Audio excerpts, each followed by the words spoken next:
ভাই, আমাদেরকে সমাজ এবং রাষ্ট্রীয় জীবনের প্রতিটি পদে পদে এভাবেই অনেক সময় খুশিতে, অনেক সময় বাধ্য হয়ে, অনেক সময় জেনে আর অনেক সময় না জেনে, অনেক সময় বুঝে অনেক সময় না বুঝে প্রতিনিয়ত আমাদেরকে কুফরির সামনে মাথা নত করে চলতে হচ্ছে। কুফরির হৃৎপিণ্ড ধরে টান দিতে হবে, কুফরি রাষ্ট্রযন্ত্রের সকল আখড়া ভেঙে গুড়িয়ে দিতে হবে। আল্লাহর জমিনে আল্লাহর কোরআনের সংবিধান বাস্তবায়নের জন্য যুদ্ধের প্রস্তুতি নিতে হবে।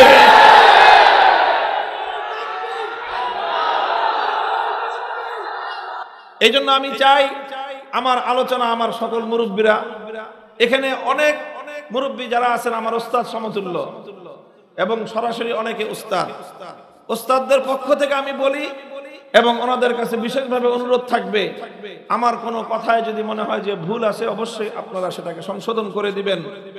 আপনাদের এই শিষ্য ইনশাআল্লাহ মুরব্বীদের, আপনাদের বড়দের নির্দেশনার বাইরে এক কদম ফেলতে প্রস্তুত না। এটা হলো আমাদের প্রথম কথা। আমি মনে করি এই ধরনের কেন্দ্রীয় প্রতিষ্ঠানগুলো থেকে, এই বার্ষিক মাহফিলের মঞ্চ থেকে আগামী 1 বছরে দেশের রাষ্ট্র এবং রাজনীতিতে ধর্মপ্রাণ মানুষদের কি ভূমিকা হবে সেই বিষয়ে নির্দেশনা থাকা উচিত। চলমান বাংলাদেশের সমাজ এবং রাজনৈতিক প্রেক্ষাপটে আলেম সমাজের কি বক্তব্য, সেই বক্তব্য স্পষ্ট ভাষায় আমাদেরকে বলতে হবে। আমাদের এই কথায় এক শ্রেণীর মানুষ রুষ্ট হয়। কারা রুষ্ট হয়, আমাদের এই কথাগুলি কাদের পছন্দ হয় না, তাদের পরিচয়টাও খুব ভালো করে শুনে রাখেন। এরা হলো ওই শ্রেণীর মানুষ যারা ইসলামকে শুধুমাত্র এতিমখানা, মসজিদ আর মিলাদ শরীফের মধ্যে সীমাবদ্ধ দেখতে চায়। তারা আলেম সমাজের কাছ থেকে সমাজ এবং রাষ্ট্রীয় বিষয়ে দিক নির্দেশনা কথা শুনতে প্রস্তুত না। তোমাদেরকে বলবো, তোমরা তোমাদের এই মনোভাব এবং তোমাদের এই মতাদর্শকে পরিবর্তন করো। আজকে পরিবর্তন করার কথা বললাম, এরপরে বলবো যদি এই ধরনের কথা আলেম সমাজের কাছ থেকে শুনতে তোমাদের ভালো না লাগে, বাংলাদেশের মাটি তোমাদেরকে বহন করবে না। এটা পরিষ্কার আমাদের বক্তব্য। আমি নাম উল্লেখ করে বলি, এই যে পতিত আওয়ামী সরকার, আওয়ামী দল, অনেক অনেক সমালোচনার দিক আছে। এখন আপনারা গাথায় পড়ছেন, নিজেদেরকে নিয়ে নতুন করে একটু চিন্তা করেন, নিজেদের ভুল ত্রুটিগুলো শুধরানোর চেষ্টা করেন। আপনাদের দাম্ভিকতা আজকে আপনাদেরকে এই পর্যায়ে নিয়ে এসেছে। আপনাদের অহংকার আজকে আপনাদের এই পতনের এই মূলে ভূমিকা রেখেছে। উঠতে উঠতে আকাশে উড়েছেন, মাটিতে পা লাগান নাই। আর এখন গোটা বাংলাদেশের কোথাও নাম নিয়ে দুজন মানুষ একত্রিত হওয়ার সাহস আপনারা রাখেন না। আপনাদেরকে বলবো বিশেষ করে যে আলেম সমাজের কাছ থেকে আপনারা রাষ্ট্র এবং রাজনীতি বিষয়ে কোন নির্দেশনা শুধু শুনতে অপছন্দ করেন তাই নয়, বরং আলেম সমাজের কণ্ঠকে আপনারা রোধ করার চেষ্টা করেছেন। ওলামায়ে কেরামের কণ্ঠ রুদ্ধ হয় নাই, বরং জেহাদে আপনারা আলেমদের কণ্ঠকে স্তব্ধ করার চেষ্টা করেছেন। আমার আল্লাহ সে হাত ভেঙে গুড়িয়ে দিয়েছে।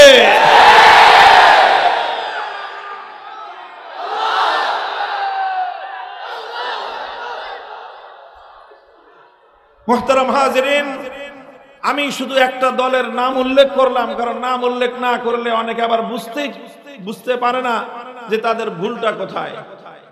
আপনাদের যদি যারা এখানে আছেন খবর পৌঁছায় দিবেন, আর অনেকে মাইকের আওয়াজ শুনতেছেন, আপনারা যদি আবার বাংলাদেশের মানুষের কাছে ফিরে আসতে চান, সর্বপ্রথম আপনাদেরকে যেই বিষয়টার সংশোধন করতে হবে সেটা হলো এই, আলেমদেরকে তাদের দায়িত্ব পালনে আপনারা বাধা হয়ে দাঁড়াবেন না।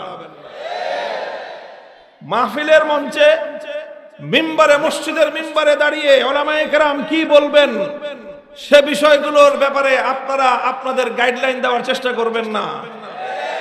আলেম সমাজ কিভাবে বলে সেই কথা বুঝে সে অনুযায়ী নিজেদের আগামী দিনের কর্ম পরিকল্পনা তৈরি করার চেষ্টা করবেন।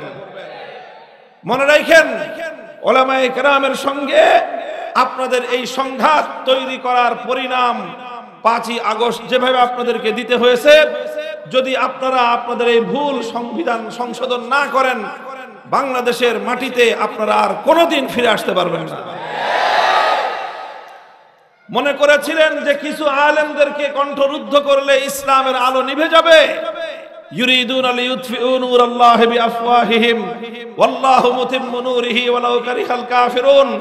ইতিহাস সাক্ষী, হকের ঝান্ডা সমুন্নত করবার জন্য যারা কাজ করে, আর সেই হকের ঝান্ডাকে ভুলুণ্ঠিত করবার জন্য যারা কাজ করে, এই হক আর বাতিলের লড়াই যখন শুরু হয়, কিছুক্ষণ পর্যন্ত, একটা সময় পর্যন্ত হকের ঝান্ডাদারীদের রক্ত ঝরে, জীবন যায়, জুলুম সহ্য করে, এরপরে আল্লাহ পাক রব্বুল আলামিন হকের ঝান্ডাদারীকেই বিজয় দান করেন এবং হক চূড়ান্তভাবে গালেব হয় আর বাতিল পরাভূত হয়। বাতিল দুনিয়াতে পরাভূত হওয়ার জন্য এসেছে। মুহতারাম হাজিরিন, এটা হলো আমি মৌলিক কিছু কয়েকটা কথা বললাম। এটা একটা দলের নাম উল্লেখ করে বললাম। অপর দল বা অন্যান্যরা মনে করবেন না যে আপনারা সব একেবারে ধোয়া পাক পবিত্র। তাদেরকে দেখে দেখে আপনারাও মাঝে মাঝে এই ধরনের চর্চা করার চিন্তা করেন। বাংলাদেশে একটা কালচার ব্যাপকভাবে উলামায়ে কেরাম এটাকে সম্মিলিতভাবে রুখে দাঁড়াতে হবে। সেটা হলো ধর্মীয় কার্যক্রমে, ইসলামের বিভিন্ন মুখে কার্যক্রমে কিছু রাজনৈতিক নেতৃবৃন্দ তারা খবরদারি করবার চেষ্টা চালায়। মাহফিলের মঞ্চগুলোতেও তারা খবরদারি করার চেষ্টা করে। এই মাহফিলের মঞ্চগুলো, এগুলো পয়গম্বরদের উত্তরাধিকারের মঞ্চ। এখানে যারা আল্লাহর কোরআন এবং নবীর সুন্নাহর ইলমের ধারক বাহক, শুধুমাত্র তাদেরই খবরদারি চলবে, তাদেরই নেতৃত্ব চলবে। কোন মাহফিলের মঞ্চে কোন রাজনৈতিক নেতার খবরদারি আগামী দিনে বাংলাদেশে যেন না দেখা যায়। যারা রাজনীতি করতে চান মাহফিলে আসবেন, এলাকার গণ্যমান্য ব্যক্তি হিসেবে মঞ্চে যদি আলেম সমাজ ডাক দিয়ে বসায়, নিজেদের জন্য এটা সম্মান মনে করবেন। খবরদারি করতে আসবেন, আপনাদের খবর নিয়ে আমরা ছেড়ে দিব। এইভাবে মাহফিলগুলোর ব্যাপারে সকল মাহফিলের আয়োজক আপনারা আপনাদের এই মানসিকতাকে এবং ইসলামের এই ভাব গম্ভীর্যপূর্ণ এই কাজের গুরুদায়িত্বকে যথাযথভাবে পালন করার চেষ্টা করুন। সকল রাজনৈতিক দলগুলোকে বলে দেই, আপনাদের পক্ষ থেকে আপনারা সহযোগিতা করবেন, খবরদারি করার চেষ্টা করবেন না ইনশাআল্লাহ। 2024 সালের এই পরিবর্তন চোখে আঙ্গুল দিয়ে দেখিয়ে দিয়েছে বাংলাদেশের এই মাটি ইসলামী বিপ্লবের জন্য অনেক উর্বর। এদেশের মানুষ উলামায়ে কেরামের কাছ থেকে তারা তাদের দিক নির্দেশ কি শুরু করছে।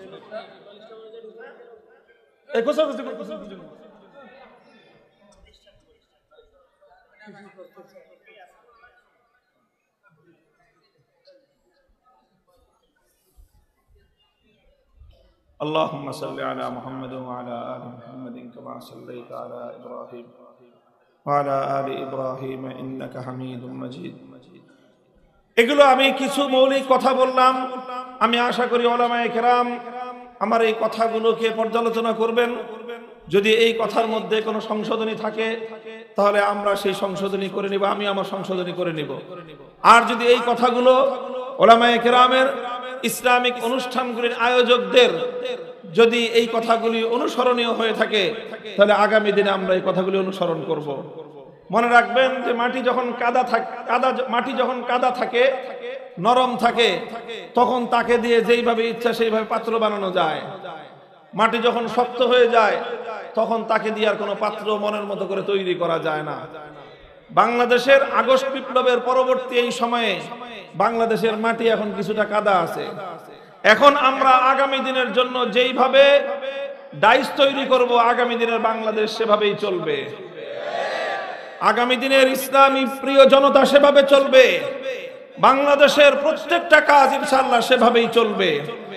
আর আমরা যদি এই সময়ে আমরা যদি কোনোভাবে আমাদের দায়িত্ব পালনের সচেতনতার পরিচয় দিতে ব্যর্থ হই তাহলে এই মাটি শক্ত হয়ে আবার সেই আগের জাহেলিয়াতের যুগ ফিরে আসবে। আইয়ামে জাহেলিয়াতের পর আল্লাহর পয়গম্বর মুহাম্মদ আরবি সাল্লাল্লাহু আলাইহি ওয়াসাল্লামের বিপ্লবের মধ্য দিয়ে সেই আইয়ামে জাহেলিয়াতের পতন ঘটেছিল। বাংলাদেশের উলামায়ে কেরামের ত্যাগ, কোরবানি আর শাহাদাতের নজরানার মধ্য দিয়ে বাংলাদেশের আওয়ামী জাহেলিয়াতের যুগের পতন ঘটেছে। এই আওয়ামী জাহেলিয়াত যেন আর কোনোদিন বাংলাদেশে ফিরে আসতে না পারে, সেই ব্যাপারে আজকেই আলেম সমাজকে আগামী দিনের জন্য কর্মপন্থা নির্ধারণ করতে হবে। আল্লাহ পাক আলেম সমাজকে সেভাবে দায়িত্ব পালন করার তৌফিক দান করুন। মুহতারাম হাজিরিন, আমি কোরআনে পাকের যে আয়াত তেলাওয়াত করেছি, এই আয়াতের ভাবার্থ খুব সংক্ষিপ্ত।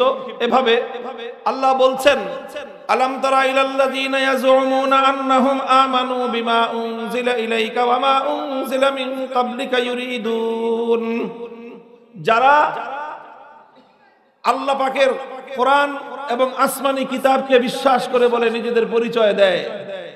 ইয়াজুমুন, তারা দাবি করে যে আন্নাহুম আমানু, যে তারা ঈমানদার।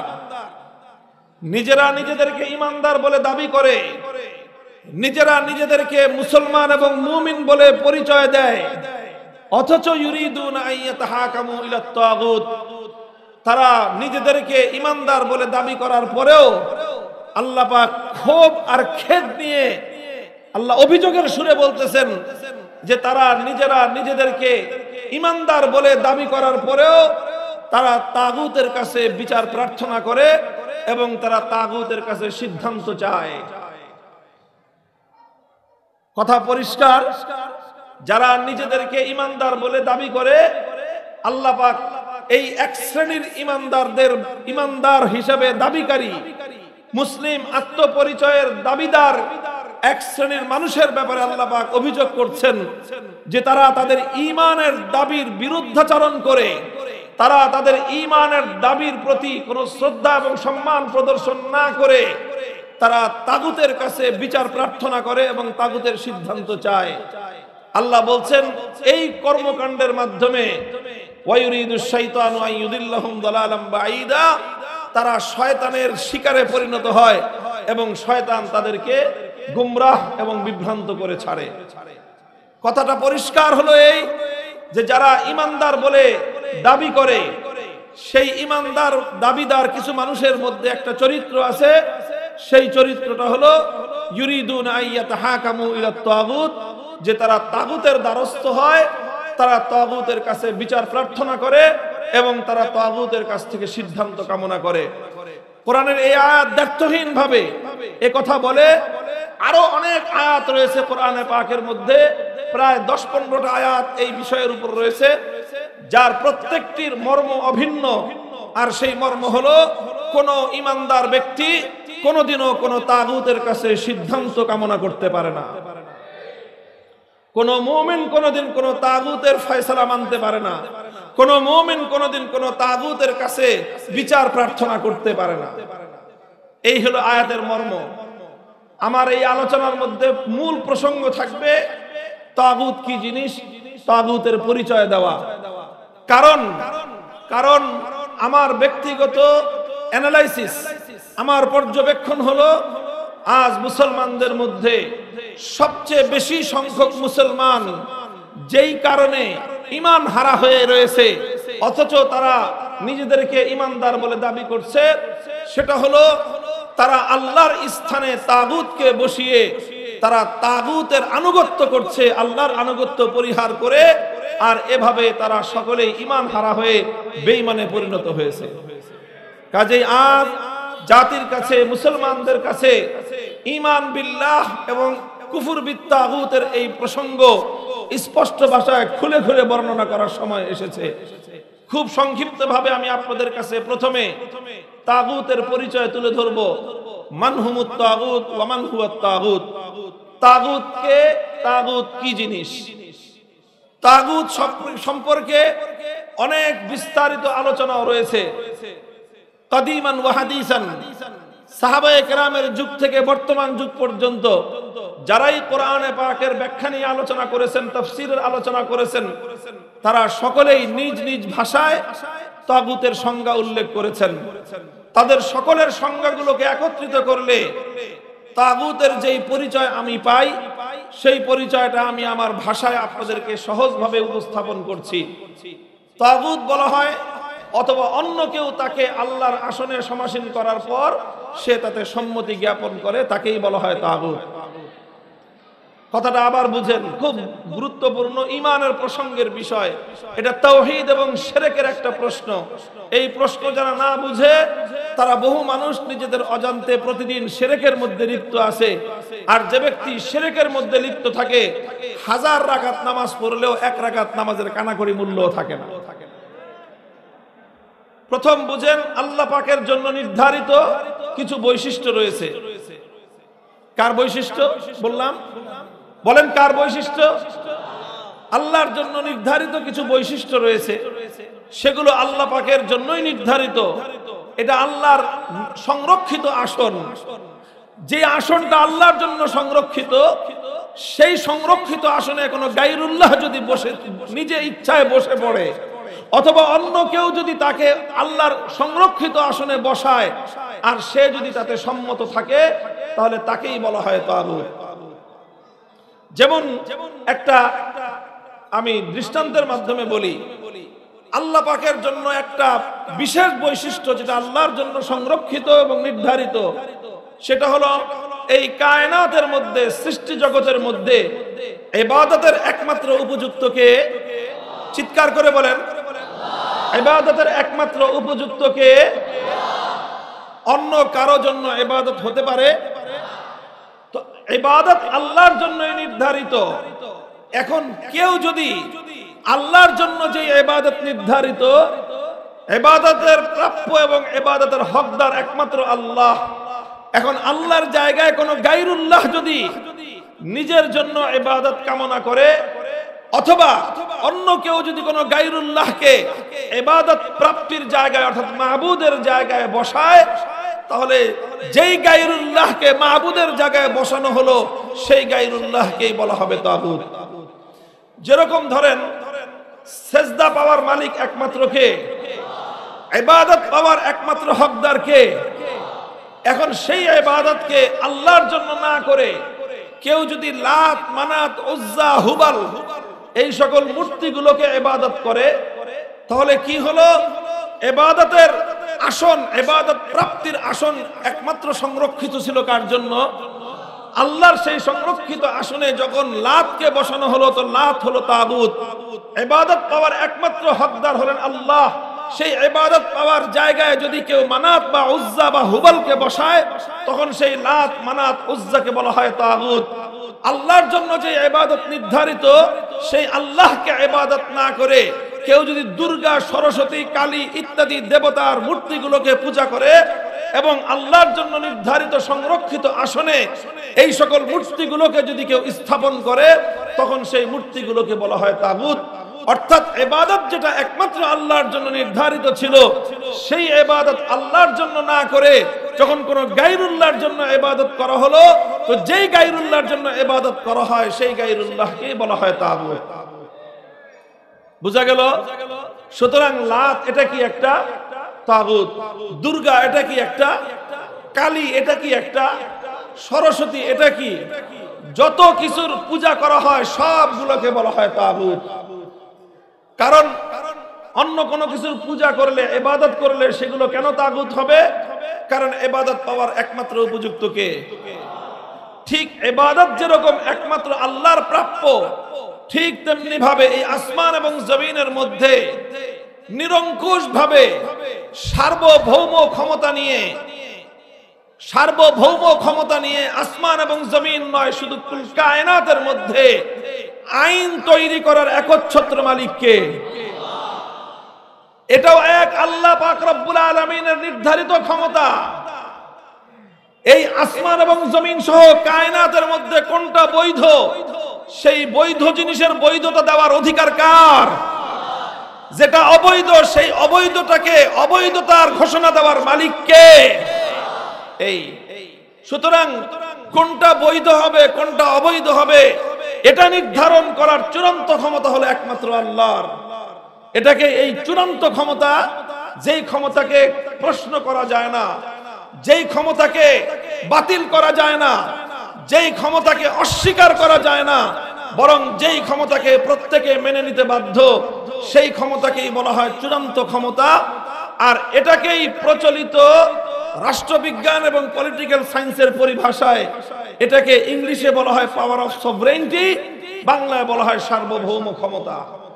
সার্বভৌম ক্ষমতা বলা হয় এমন একটা ক্ষমতাকে, যেই ক্ষমতা যেই সত্তার থাকে, ওই সত্তা যেই আইন করবেন সেই আইনই চূড়ান্ত আইন। তার আইনকে কেউ চ্যালেঞ্জ করতে পারবে না, তার আইনকে কেউ বাতিল করতে পারবে না, তার কোনো আইনের উপর কেউ প্রশ্ন তুলতে পারবে না। এই ধরনের চূড়ান্ত ক্ষমতার মালিকানাকেই বলা হয় সার্বভৌম ক্ষমতা। আসমান আর জমিনের মধ্যে সার্বভৌম আইন তৈরি করবার ক্ষমতা একমাত্র কার? ইবাদত পাওয়ার একমাত্র উপযুক্ত যেমন কে? জোরে বলেন। ইবাদত পাওয়ার একমাত্র উপযুক্ত কে? ঠিক তেমনি ভাবে কায়নাতের মধ্যে, সৃষ্টি জগতের মধ্যে আইন তৈরি করবার চূড়ান্ত ক্ষমতা একমাত্র কার? আইন তৈরি করবার চূড়ান্ত ক্ষমতা একমাত্র যেহেতু আল্লাহর, সুতরাং ইবাদতের মতোই আল্লাহর ইবাদতের স্থানে যেই গায়রুল্লাহ নিজে স্থাপিত হবে, নিজে বসবে, অথবা অন্য কেউ তাকে বসাবে, সে যেমন তাগুতে পরিণত হবে, ঠিক তদ্রূপ আল্লাহ পাক রব্বুল আলামিনের সার্বভৌম আইন তৈরি করবার এই ক্ষমতার মসনদে আল্লাহ ছাড়া যে কোনো গায়রুল্লাহ বসবে, সেই গায়রুল্লাহকে কোরআনের ভাষায়, ইসলামের পরিভাষায় এবং 1400 বছরের ইসলামের সকল পণ্ডিতদের ঐক্যমতে ইজমায়ের ভিত্তিতে তাদেরকে বলা হবে তাগুত। চাই সেই তাগুত যে আইন তৈরি করবার চূড়ান্ত ক্ষমতা নিজের হাতে তুলে নিতে চায়, সে যদি কোনো রাজা বাদশাহ হয়, সেই রাজা বাদশাহ হবে তাগুত।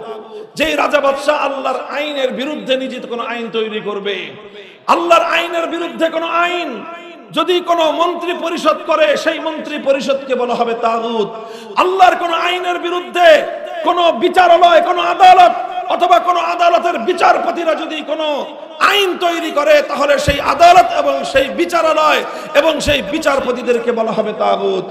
আল্লাহর আইনের বিরুদ্ধে কোনো আইন পরিষদ, কোনো সংসদ যদি কোনো আইন তৈরি করে, সেই গোটা সংসদকে বলা হবে তাগুত, এবং সেই তাগুতকে অস্বীকার করার নামই হলো ঈমান। মুহতারাম হাজিরিন, বিষয়টা আজকের বাংলাদেশের চলমান প্রসঙ্গের সঙ্গে খুবই প্রাসঙ্গিক, এই জন্যই আমি এই কথার আলোচনাটা উত্থাপন করলাম। এই জন্য আমাদেরকে সর্বপ্রথম তাগুতের এই পরিচয়টা খুব ভালো করে বুঝতে হবে। উলামায়ে কেরামকে বলবো, তাগুতের এই পরিচয় দ্ব্যর্থহীন এবং স্পষ্ট ভাষায় জাতির সামনে ব্যাপকভাবে তুলে ধরার প্রয়োজন। আল্লাহর কোরআন বলেছে, ওয়ামান ইউমিন বিল্লাহি ওয়া ইয়াকফুর বিত-তাগুতি ফাকাদ ইসতামসাকা বিল উরওয়াতিল উসকা। আল্লাহর উপর ঈমান আনতে হবে, তাগুতকে অস্বীকার করতে হবে, তাহলেই তুমি মুক্তিপ্রাপ্ত হবে। আর যদি তুমি আল্লাহর উপরেও ঈমান আনো, তাগুতকেও তুমি বিশ্বাস করো, তাহলে তুমি হলো ভণ্ড ঈমানদার। কারণ তাগুতের ঈমান আর আল্লাহর ঈমান কোশ্চিনকালেও একত্রিত হতে পারে না। রাতের অন্ধকার আর দিনের আলো যেমন একত্রিত হতে পারে না, ঠিক তেমনি ভাবে আল্লাহর উপর ঈমান এবং তাগুতের উপর বিশ্বাস একত্রিত হতে পারে না। যাদের তাগুতের উপর বিশ্বাস রয়েছে, তার আল্লাহর উপর ঈমান অগ্রহণযোগ্য। যাদের আল্লাহর উপর ঈমান রয়েছে, তারা তাগুতকে কোশ্চিনকালেও স্বীকার করতে পারে না। মুহতারাম হাজিরিন, বিষয়টাকে আমি আল্লাহর পয়গম্বরের একটি হাদিসের দ্বারা উদ্ধৃত করছি। একটি হাদিসের সকল কিতাবের মধ্যেই শাব্দিক ভিন্নতা সহ বর্ণিত রয়েছে। বুখারী, মুসলিম সহ তিরমিজি আর আবু দাউদের মধ্যে ব্যাপক বিস্তৃতভাবে আলোচিত হাদিসটি উল্লেখ রয়েছে। একজন সাহাবী, নাম হলো তার আদি ইবনে হাতেম। আমরা সকলে একটা নামের সঙ্গে খুব পরিচিত, নামটা হলো হাতেম তাই। নাম শুনেছেন হাতেম তাই? খুব বখিল মানুষ ছিলেন। তাহলে পৃথিবীতে দানবীর হিসেবে, দানশীল হিসেবে তিনি একটা উপমা সদৃশ নাম। মানুষ বলে কাউকে অতিমাত্রায় যদি কেউ দানশীলতা করে, তাহলে তাকে বলা হয় তিনি যুগের হাতেম তাই। ঠিক আছে কথা? হাতেম তাই তিনি কবিলায়ে তাই গোত্রের একজন মানুষ ছিলেন। আল্লাহর রাসূল সাল্লাল্লাহু আলাইহি ওয়াসাল্লামের একটু আগের মানুষ, কাজেই তিনি নবীজিকে পান নাই, এবং নবীর উপর ঈমান আনার সৌভাগ্য এবং সুযোগও তার হয় নাই। তবে তার ছেলের নাম ছিল আদি ইবনে হাতেম। ইনি আল্লাহর পয়গম্বরের সাক্ষাতের পূর্বে ছিলেন খ্রিস্টান। শুধু খ্রিস্টান নয়, বরং একজন খ্রিস্টান ধর্মীয় নেতা, খ্রিস্টানদের মধ্যে একজন অনুসরণীয় ব্যক্তি ছিলেন, তার গোত্র প্রধান ছিলেন। আদি ইবনে হাতেম রাদিয়াল্লাহু আনহু ইসলাম গ্রহণ করলেন। ইসলাম গ্রহণ করার পর থেকে আল্লাহর নবী ওনাকে অনেক সম্মান করতেন, মর্যাদা দিতেন। এটা আমার নবীর একটা নীতি ছিল যে আনজিলুন নাস মানাজিলাহুম, যে সম্মানিত তাকে সম্মানের আসন দান করো। এই জন্য আদি ইবনে হাতেম সম্পর্কে হাদিসের পাতায় পাওয়া যায়, আদি ইবনে হাতেম আল্লাহর নবীর কাছে আসলে নবীজি তাকে সমীহ করতেন, কখনো কখনো দাঁড়িয়ে যেতেন, কখনো কখনো জায়গা ছেড়ে দিয়ে আদি ইবনে হাতেমকে বসার স্পেস তৈরি করে দিতেন। এরকম সম্মানজনক সম্মানিত একজন ব্যক্তি ছিলেন আদি ইবনে হাতেম।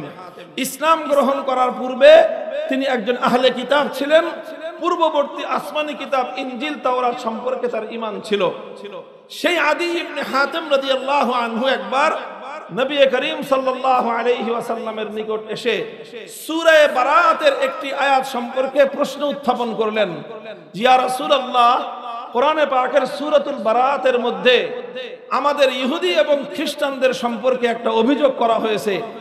আমি একজন খ্রিস্টান ছিলাম, সাধারণ খ্রিস্টান নয়, বরং একজন জ্ঞানী শিক্ষিত খ্রিস্টান ছিলাম। সুতরাং খ্রিস্টান ধর্মের আদ্যপান্ত সবই আমার জানা আছে। আমার জানা মতে খ্রিস্টানদের মধ্যে যেই দোষটা নাই, এমন একটা দোষ আল্লাহ পাক কোরআনে পাকের মধ্যে খ্রিস্টানদের এবং ইহুদিদের দোষ বলে অভিযুক্ত করেছেন। বিষয়টা আমার বুঝে আসতেছে না, এই জন্য আমি আপনার কাছে এটার ব্যাখ্যা জানতে চাই। প্রশ্নটা বুঝতে পারলেন? আল্লাহ রাসূল সাল্লাল্লাহু আলাইহি ওয়াসাল্লাম জানতে চাইলেন কোন অভিযোগ। সূরাতুল বারাতের আয়াত তেলাওয়াত করলেন আদি ইবনে হাতেম রাদিয়াল্লাহু আনহু। আল্লাহর কোরআন সূরাতুল বারাতের মধ্যে বলেছে, ইত্তাখাযু আহবারহুম ওয়া রুহবানাহুম আরবাবাম মিন দুনিল্লাহ। ইত্তাখাযু আহবারহুম ওয়া রুহবানাহুম আরবাবাম মিন দুনিল্লাহ। আল্লাহ বলছেন অভিযোগের সুরে যে ইহুদি এবং খ্রিস্টানদের লোকেরা তারা তাদের মধ্যকার দুই শ্রেণীর মানুষকে আল্লাহর জায়গায় আল্লাহকে বাদ দিয়ে, যেখানে এক আল্লাহকে রব বলে ঘোষণা করার কথা, এক আল্লাহকে রব বলে মানার কথা, তারা সেখানে এক আল্লাহকে বাদ দিয়ে তারা তাদের মধ্যকার দুই শ্রেণীর মানুষকে রব হিসেবে গ্রহণ করে নিয়েছে। প্রথম শ্রেণীর মানুষ হলো আহবারহুম। আহবার এটা হিব্রুনের বহুবচন। হিব্রুন বলা হয় দক্ষ জ্ঞানী ব্যক্তিকে। যেমন আমরা আল্লামা শব্দ ব্যবহার করে থাকি, আল্লামার অর্থে হিব্রুন শব্দ ব্যবহার হয়। অর্থাৎ আল্লাহর কোরআন বলল ইহুদি খ্রিস্টানরা তাদের মধ্যকার যারা জ্ঞানী শিক্ষিত মানুষ রয়েছে, ওয়ারুহবানাহুম, এবং তাদের মধ্যে যারা পাদ্রী রয়েছে, শিক্ষিত জ্ঞানী আর পাদ্রী শ্রেণীর মানুষদেরকে তারা আল্লাহর পরিবর্তে রব বানিয়ে নিয়েছে। অভিযোগটা বুঝলেন? বলেন, বুঝা গেল? লক্ষ্য করেন, এদিকে অন্যদিকে তাকাবেন না। ইহুদি খ্রিস্টানরা কাদেরকে রব বলেছে? বলেন কাদেরকে? ইহুদি এবং খ্রিস্টানদের মধ্যে যারা জ্ঞানী ছিল, শিক্ষিত ছিল তাদেরকে। আর কাদেরকে? তাদের মধ্যে যারা পাদ্রী ছিল তাদেরকে। বলেন তো প্রথম কাদেরকে? জ্ঞানীদেরকে, শিক্ষিতদেরকে। আর দুই নম্বর হলো কাদেরকে? পাদ্রীদেরকে। এই দুই শ্রেণীর মানুষকে তারা রব বানিয়ে নিয়েছে। কার জায়গায়? আল্লাহর জায়গায়। এটা হলো আল্লাহর কোরআনের অভিযোগ ইহুদি এবং খ্রিস্টানদের সম্পর্কে। হযরত আদি ইবনে হাতেম বললেন, ইয়া রাসূলুল্লাহ, আমি তো খ্রিস্টান ছিলাম, খ্রিস্টানরা কাকে রব মানে আর কাকে রব মানে না এটা আমার ভালো করে জানা আছে। আমরা তো কোনোদিন আমাদের কোনো জ্ঞানী ব্যক্তিকে অথবা আমরা আমাদের মধ্যকার কোনো পাদ্রীকে তো কোনোদিন ইবাদত করি নাই, পূজা করি নাই, তাহলে আমরা তাদেরকে রব বানালাম কোথায়? বুঝতে পারছেন প্রশ্নটা? এটা হলো আদি ইবনে হাতেমের প্রশ্ন, যে আমরা তো কোনোদিন আমাদের কোনো জ্ঞানী ব্যক্তিকে সেজদা করি নাই, আমাদের কোনো জ্ঞানী ব্যক্তির ইবাদত আমরা করি নাই, আমরা তো কোনোদিন আমাদের কোনো পাদ্রীকে সেজদা করি নাই, আমাদের কোনো পাদ্রীর তো আমরা ইবাদত করি না। কাজেই আমাদের সম্পর্কে আল্লাহ পাক এই অভিযোগ কেন করলেন? যে আমরা আমাদের জ্ঞানী আর শিক্ষিত এবং পাদ্রী শ্রেণীকে আমরা রব বানিয়ে নিয়েছি, এই কথা আল্লাহ কেন বললেন? তখন রাসূল সাল্লাল্লাহু আলাইহি ওয়াসাল্লাম পাল্টা প্রশ্ন করলেন এবং নবীর সেই প্রশ্নটা বিভিন্ন হাদিসে শব্দের পার্থক্যে ঠিক অনেকটা এভাবে এসেছে। আল্লাহর নবী বললেন পাল্টা প্রশ্নে, আলাস্তুম হাররামতুম মা হাররামুহু ওয়া আহলালতুম মা আহাল্লুহু। হে আদি, একটা কথা তুমি চিন্তা করে জবাব দাও, তোমাদের মধ্যে এমন কোন রীতিনীতি ছিল কিনা যে তোমাদের জ্ঞানী সম্প্রদায় আর পাদ্রী সম্প্রদায় তারা যখন কোন একটা জিনিসকে বৈধ বলে দিত, অথচ সেই জিনিসটাকে আসমানি কিতাবের মধ্যে অবৈধ বলা হয়েছে, আসমানি কিতাবের অবৈধ জিনিসকে তোমাদের শিক্ষিত আর পাদ্রীরা যখন বৈধ বলে দিত, তখন থেকে তোমরা সেটাকে বৈধ বলে গ্রহণ করে নিতে। আবার আসমানি কিতাবের মধ্যে কোনো একটা জিনিস বৈধ রয়েছে, সেই জিনিসটাকে তোমাদের শিক্ষিত এবং পাদ্রী শ্রেণীর লোকেরা অবৈধ বলে দিলে তোমরাও সেটাকে অবৈধ বলে মেনে নিতে। এমন ব্যাপার তোমাদের মধ্যে ছিল কিনা? এবার আদি ইবনে হাতেম বলেন, জি ইয়া রাসূলুল্লাহ, এটা তো ছিল। আমাদের অনেক শরীয়তের বিধান, আমাদের অনেক আইন যেটা আল্লাহ দিয়েছেন, সেই আইনগুলো যুগে যুগে আমাদের এই আহবার এবং রুহবান, আমাদের এই শিক্ষিত সুশীল আর এই পাদ্রী শ্রেণী, তারা আমাদের এই সকল অনেক আসমানি কিতাবের অনেক বিধানকে তারা পরিবর্তন করে দিয়েছে। আল্লাহ যেটাকে হালাল করেছিলেন তারা পরবর্তীতে এটাকে হারাম করে দিয়েছে, আল্লাহ যেটাকে হারাম করেছিলেন তারা পরবর্তীতে এটাকে হালাল করে দিয়েছে। আর এইভাবে আল্লাহর কিতাবের মধ্যে, আল্লাহর শরীয়তের মধ্যে নানা রকম অ্যামেন্ডমেন্ট এনেছে, নানা রকম সংশোধনী এনে তারা ইহুদি এবং খ্রিস্টানদের জন্য নানা জিনিস বৈধ আর অবৈধ করে সিদ্ধান্ত দিয়েছে। এবং এই সকল শিক্ষিত আর পাদ্রী শ্রেণীর দানকৃত বৈধতা এবং অবৈধতাকে ইহুদি এবং খ্রিস্টান জাতি মেনে নিয়েছে। আল্লাহর নবী তখন এই প্রশ্নের জবাব উদ্ধার করে বললেন, ফাযালিকা অথবা ফাতিলকা ইবাদাতুহুম। হে আদি ইবনে হাতেম, কোন ব্যক্তিকে, কোন মানুষকে, কোন গায়রুল্লাহকে রব মানার অর্থ শুধু এটা নয় যে তাকে সিজদা করতে হবে, কাউকে রব মানার অর্থ শুধু এটা নয় যে তার পূজা করতে হবে, বরং তুমি যখন আল্লাহর আইনের বিপরীতে কোন মানুষের আইনকে যখন তুমি মেনে নিলা, আল্লাহ যেটাকে বৈধ বলেছেন তার বিরুদ্ধে গিয়ে কোন মানুষ যখন কোন একটা জিনিসকে অবৈধ বলল, আর মানুষের অবৈধটাকে তুমি অবৈধ হিসেবে গ্রহণ করলা, মানুষের বৈধতাটাকে তুমি বৈধতা বলে গ্রহণ করলা, আল্লাহটাকে উপেক্ষা করে গায়রুল্লাহটাকে যখন তুমি গ্রহণ করলা, তখন তুমি সেই গায়রুল্লাহকে আল্লাহর জন্য নির্ধারিত সংরক্ষিত আসন তুমি দান করলা। আর এটাই হলো সেই গায়রুল্লাহকে পূজা করা আর ইবাদত করার নামান্তর। এই হাদিস দ্বারা স্পষ্ট বোঝা যায়, এই হাদিস দ্বারা স্পষ্ট বোঝা যায় যে তাগুত দুই শ্রেণীর হয় মানব সমাজের মধ্যে। এক শ্রেণীর তাগুত হয় মানুষ যাদেরকে ইবাদত করে, পূজা করে, তারা হলো তাগুত। যেরকম লাত, মানাত, উজ্জা, হুবাল ছিল সে যুগের তাগুত। আর এ যুগের তাগুত হলো দুর্গা, সরস্বতী, কালী ইত্যাদি যেই সকল মূর্তি আর দেবতাগুলোকে তারা পূজা করে, এগুলো হলো তাগুত। ঠিক তদ্রূপ এগুলো যেরকম তাগুত, ও তদ্রূপ ইহুদি এবং খ্রিস্টানরা আল্লাহর জায়গায় যাদের আইন মেনে নিত তারা ওই যুগের তাগুত ছিল। আর এই যুগের মুসলমান সম্প্রদায়, তাদের মধ্যে যারা আল্লাহর আইনের বিরুদ্ধে আইন তৈরি করার পর সে আইন যেই সকল মুসলমানরা মেনে নেয়, যেই সকল আইনগুলোকে মানুষ মেনে নেয়, মানুষ যারা আল্লাহর বিরুদ্ধে আইন তৈরি করে, তারাও হলো এক একটা আস্থা দেবতা এবং তাগুত। কাজেই হে ঈমানদার, যদি তোমাকে ঈমানের উপর অবিচল থাকতে হয়, তোমাকে যদি ঈমান আল্লাহর নিকট গ্রহণযোগ্য করতে হয়, শুধু আল্লাহর ইবাদত করলেই তুমি শুধুমাত্র একত্ববাদী হতে পারো না। একত্ববাদী হওয়ার জন্য ইবাদত যেরকম একমাত্র আল্লাহর জন্য করতে হবে, একত্ববাদী হওয়ার জন্য ঠিক তদ্রূপ আইন তৈরি করার চূড়ান্ত ক্ষমতা একমাত্র আল্লাহর, এ কথা তোমাকে বিশ্বাস করতে হবে। একটা হলো তাওহীদ ফিল উলুহিyyah, তাওহীদ ফিল ইবাদাহ। একটা হলো ইবাদতের ক্ষেত্রে একত্ববাদ, আরেকটা হলো তাওহীদ ফিল হাকিমিyyah, আইন তৈরি করবার ক্ষেত্রেও একত্ববাদ। আল্লাহর একত্ববাদ শুধুমাত্র ইবাদতের ক্ষেত্রে মানলে ঈমানদার হওয়া যায় না। ইবাদতের ক্ষেত্রে যেরকম আল্লাহর একত্ববাদকে বিশ্বাস করতে হয়, ঠিক তদ্রূপ আইন তৈরি করবার সার্বভৌম ক্ষমতার ক্ষেত্রেও আল্লাহ রাব্বুল আলামিনের তাওহীদ ফিল হাকিমিয়্যাতকে মানতে হবে।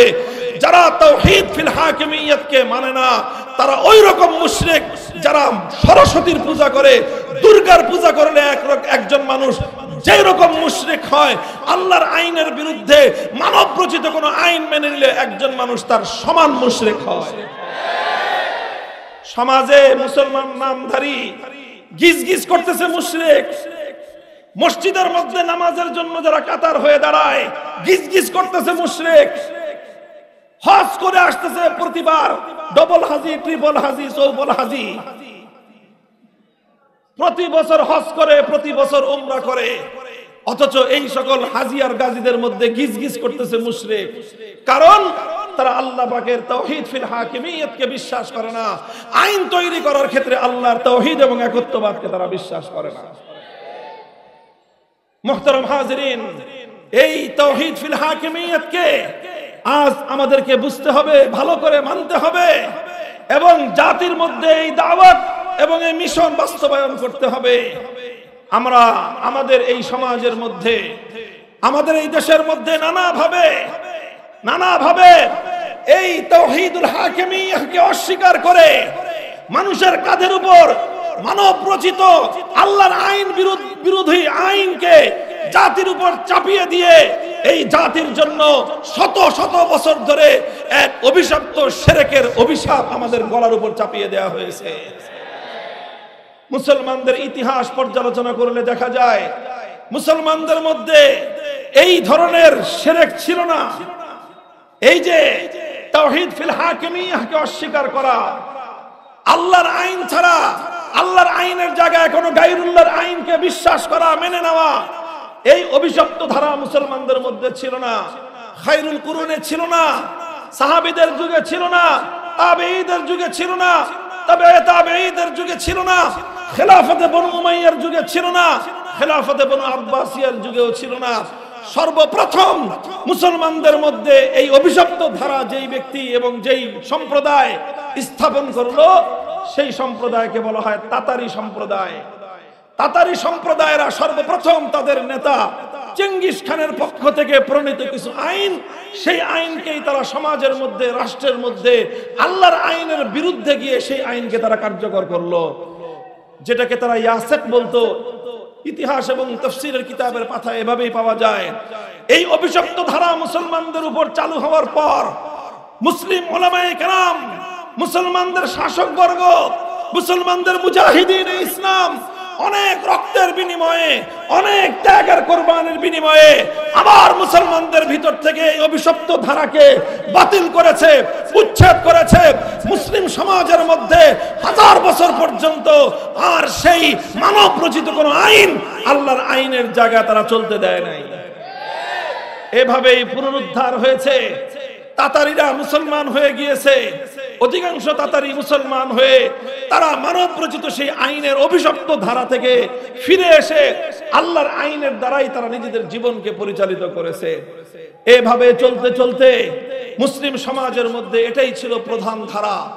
মুসলমানদের যতগুলো সাম্রাজ্য ছিল, সেই খেলাফতে বনু আব্বাসিয়ার পরে, দীর্ঘদিন পরে আবার খেলাফতে ওসমানিয়া, সেই খেলাফতে ওসমানিয়ার যুগেও মুসলিম সমাজের মধ্যে প্রায়, এই যে বর্তমান আজকের পৃথিবীর মানচিত্রের মধ্যে প্রায় 57টা মুসলিম দেশ আছে, এই সবগুলো দেশ একসময় খেলাফতের অন্তর্ভুক্ত ছিল।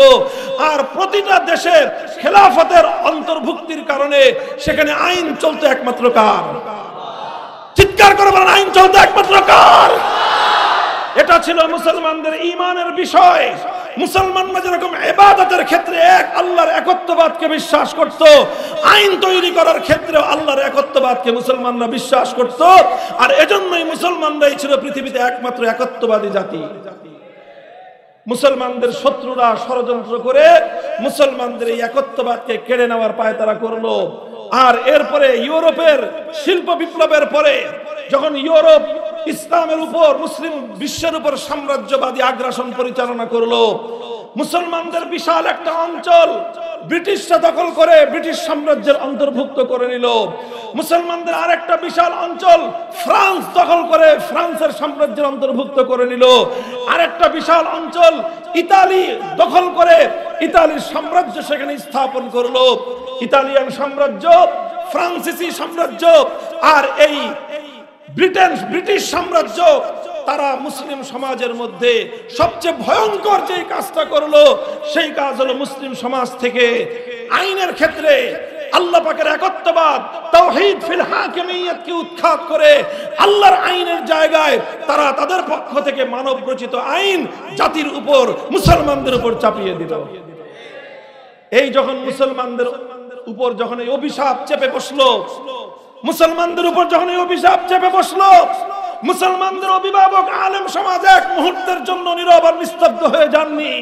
মুসলমানদের উপর এই অভিশাপ চেপে বসার সঙ্গে সঙ্গে পৃথিবীর প্রতিটি জনপদ থেকে মজলুম উলামায়ে কেরাম তাদের জীবনের মায়াকে ত্যাগ করে জানকে হাতের উপর নিয়ে এই তাওহীদ ফিল হাকিমিয়্যাত, আল্লাহর একত্ববাদকে বাস্তবায়ন করার জন্য সাম্রাজ্যবাদের বিরুদ্ধে অসম লড়াই আর যুদ্ধ শুরু করে দিলেন।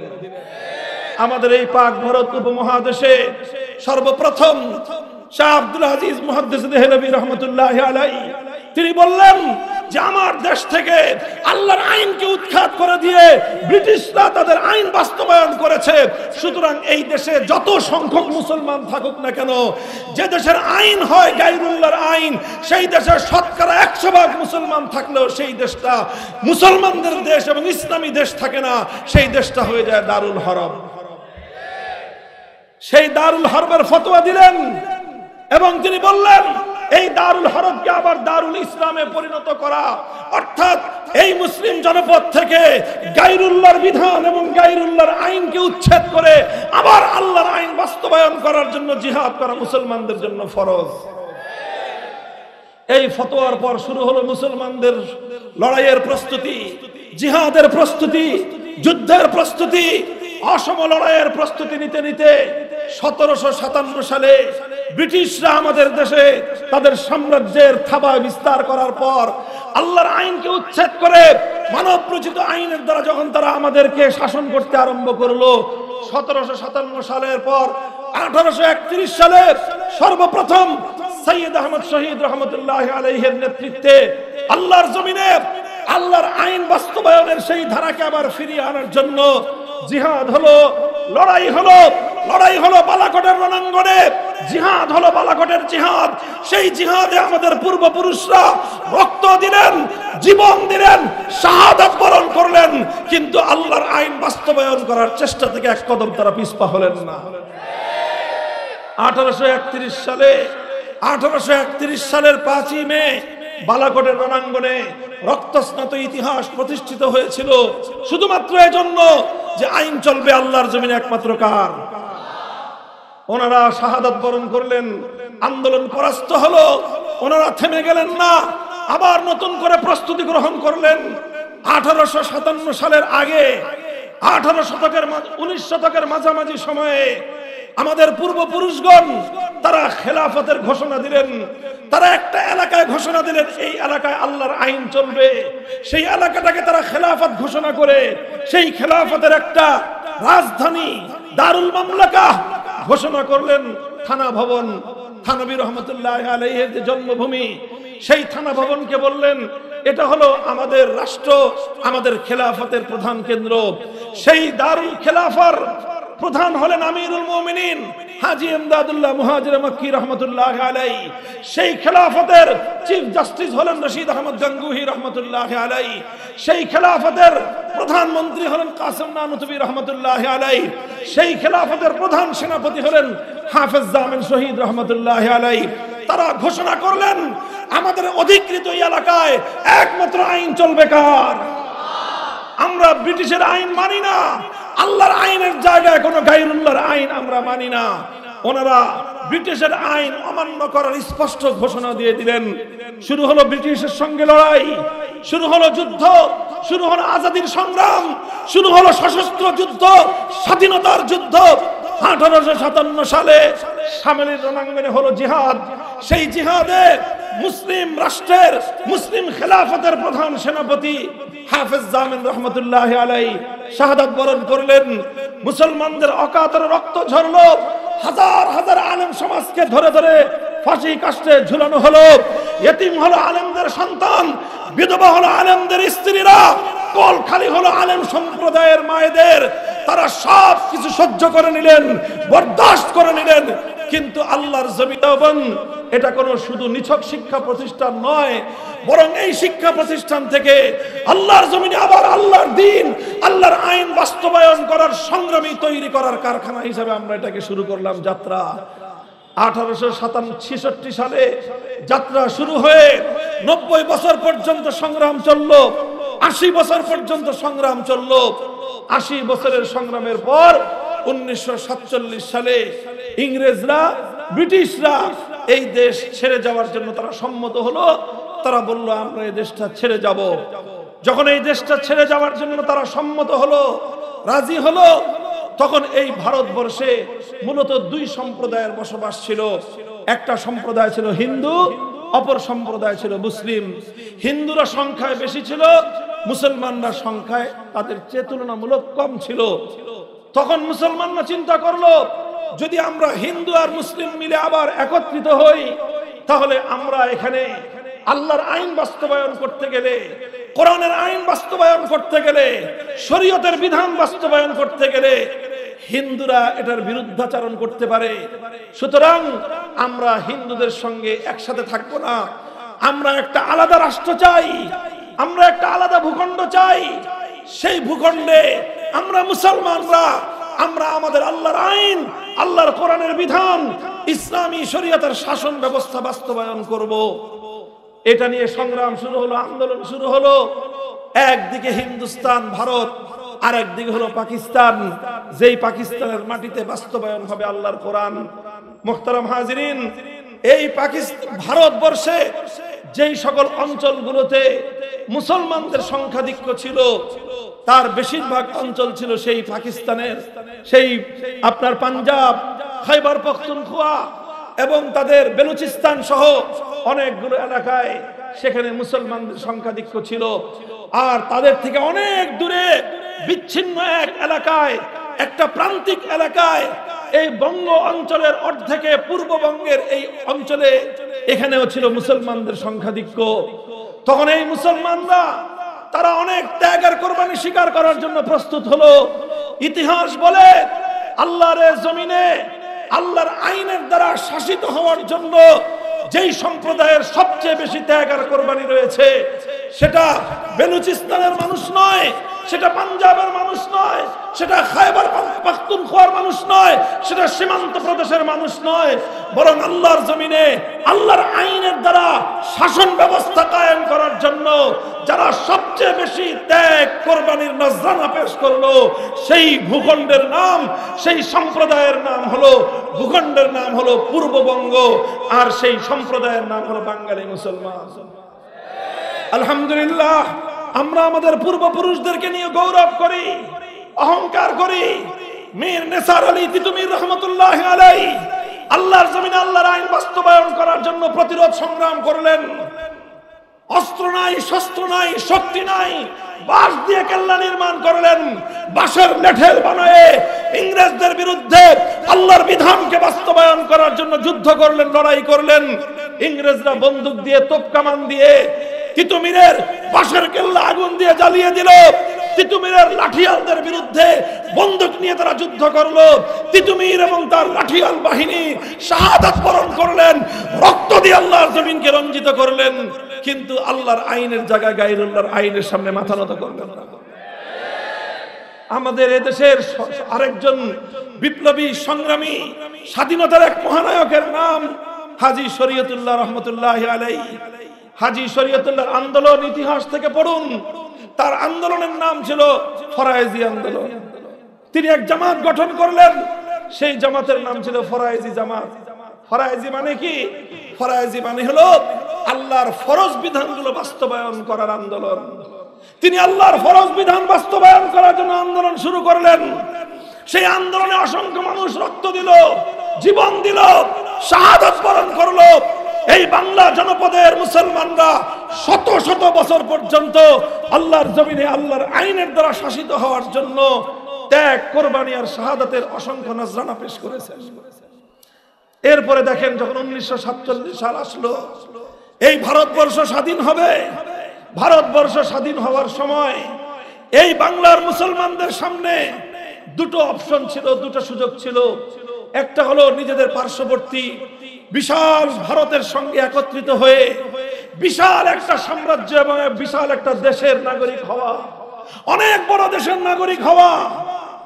আরেকটা অপশন ছিল, না, এত বড় দেশের নাগরিক নয়, এত ফ্যাসিলিটি আর এত সুযোগ সুবিধা নয়, নিকটবর্তী বিশাল অঞ্চলের হিন্দুদের সঙ্গে নয়, বরং 7 সমুদ্র 13 নদীর ওপারের মুসলমানদের সঙ্গে সংঘবদ্ধ হয়ে আমরা ভূখণ্ড ছোট পেতে পারি, কিন্তু আমরা এমন একটা ভূখণ্ড চাই যেই ভূখণ্ডে আইন হবে কার? জোরে বলেন, সেই ভূখণ্ডে আইন হবে কার? 1947 সালের বাংলার এই জনপদের মুসলমানরা অনেক বড় স্যাক্রিফাইস করেছিল, অনেক বড় ত্যাগ আর কোরবানি করেছিল। পশ্চিম পাকিস্তানের মুসলমানরা সেই ত্যাগ আর কোরবানি স্বীকার করতে পারে নাই। এই বাংলার মুসলমানরা যেই ত্যাগ আর কোরবানি স্বীকার করেছে, আল্লাহর আইনের দ্বারা, কোরআনের সংবিধানের দ্বারা রাষ্ট্র পরিচালিত হওয়ার ক্ষেত্রে এই বাংলাদেশের মানুষ 98% তারা সমর্থন জানিয়েছিল, অথচ পশ্চিম পাকিস্তানের লোকেরা সমর্থন জানিয়েছিল মাত্র 60 থেকে 70%।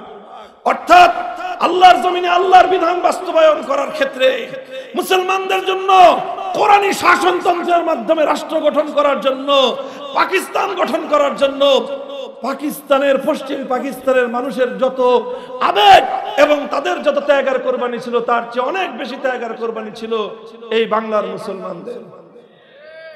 এরপরের ইতিহাস আমাদের সঙ্গে বিশ্বাসঘাতকতার ইতিহাস।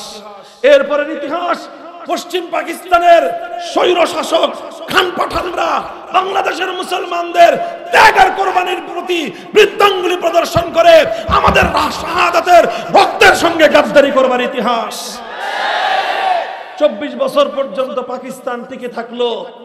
আলেম সমাজ বারবার বললেন 1947 সালের 15ই আগস্ট ব্রিটিশদের কাছ থেকে আমরা দেশটাকে মুক্ত করেছি, স্বাধীন করেছি। আমাদের দেশের আলেম সমাজ বলেছিলেন বাড়ির কাছের কলকাতা থাকতে, বাড়ির কাছের হিন্দুস্তান থাকতে, হিন্দুস্তানকে লাথি মেরে সেই 7 সমুদ্র পাড়ি দিয়ে পাকিস্তানের সঙ্গে একীভূত হলাম। আমাদের লাহোর, পাঞ্জাব আর করাচির প্রতি আমাদের কোনো দুর্বলতা এবং কোনো আকর্ষণ ছিল না, আমাদের আকর্ষণ ছিল একমাত্র আল্লাহর কোরআনের প্রতি। কিন্তু তারা আমাদের জাতির সঙ্গে গাদ্দারি করেছে, বিশ্বাসঘাতকতা করেছে।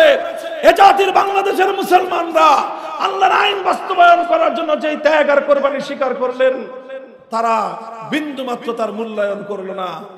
ওলামায়ে কেরাম যখন বলতেন পাকিস্তান তো গঠন হয়েছিল উদ্দেশ্য, ঘোষণা, অঙ্গীকার, জাতির সঙ্গে কমিটমেন্ট ছিল যে এদেশের সংবিধান হবে কোরআনী সংবিধান, শাসনতন্ত্র হবে ইসলামী শরিয়া শাসনতন্ত্র। আপনারা সেই কোরআনী শাসনতন্ত্র বাস্তবায়ন করেন না কেন? পাকিস্তানের শাসকরা বলতো রাষ্ট্রটা এখনো শিশু রাষ্ট্র, তো হুজুর কিছুদিন সময় দেন, আমরা আস্তে আস্তে এই রাষ্ট্রটাকে আগে সর্বদিক থেকে, অর্থনৈতিক, সামাজিক, ব্যবসায়িক সব দিক থেকে একটু শক্তিশালী করে নেই, তারপরে আমরা ইসলামী শাসনতন্ত্র দিব, আমরা ইসলামী আইন বাস্তবায়ন করব। এখন যদি আমরা ইসলামী আইন বাস্তবায়ন করতে যাই, ইউরোপ আমেরিকার লোকেরা আমাদেরকে সাহায্য করবে না, ওরা আমাদেরকে সহযোগিতা করবে না। ওদের সাহায্য আর সহযোগিতা না নিলে আমাদের পাকিস্তান উন্নতি করতে পারবে না। এই বলতে বলতে বলতে বলতে 24 বছর পার হয়ে গেল, কিন্তু তাদের এই শিশু রাষ্ট্র আর কোনোদিন সাবালক হলো না। আমার আব্বাজান মরহুম হযরত শাইখুল হাদিস আল্লামা আজিজুল হক রহমতুল্লাহি আলাইহির কাছ থেকে কথা আমি বহুবার শুনেছি। তিনি বলতেন যে আমরা তখন পাকিস্তানিদেরকে বললাম যে একটা শিশু সন্তান, মেয়ে হলে 9 থেকে 12 বছরের মধ্যে সাবালিকা হয়ে যায়, ছেলে হলে সর্বোচ্চ 12 থেকে 15 বছরের মধ্যে সাবালক হয়ে যায়। পাকিস্তান শিশু রাষ্ট্র শুনতে শুনতে 24 বছর তোমরা পার করে দিলা, কোরআনী সংবিধান তোমরা দিলে না। আমরা তখন বললাম যেই রাষ্ট্র আর যেই শিশু 24 বছরেও সাবালক হয় না, যেই শিশু 24 বছরেও বালেগ হয় না, ও আর কোনোদিন বালেগ হবে না, এই পোলাপান রাখার দরকার নেই। তখন আমরা এই দেশটাকে ভেঙে খান খান করলাম। আমরা তখন পাকিস্তানিদেরকে বলে দিলাম আসসালাম, কোরআনের সংবিধান বাস্তবায়নের জন্য যে পাকিস্তান কায়েম করা হয়েছিল, সেখানে যদি কোরআনের আইন বাস্তবায়ন না করা যায়, পাকিস্তানের গদিতে আগুন ধরাও।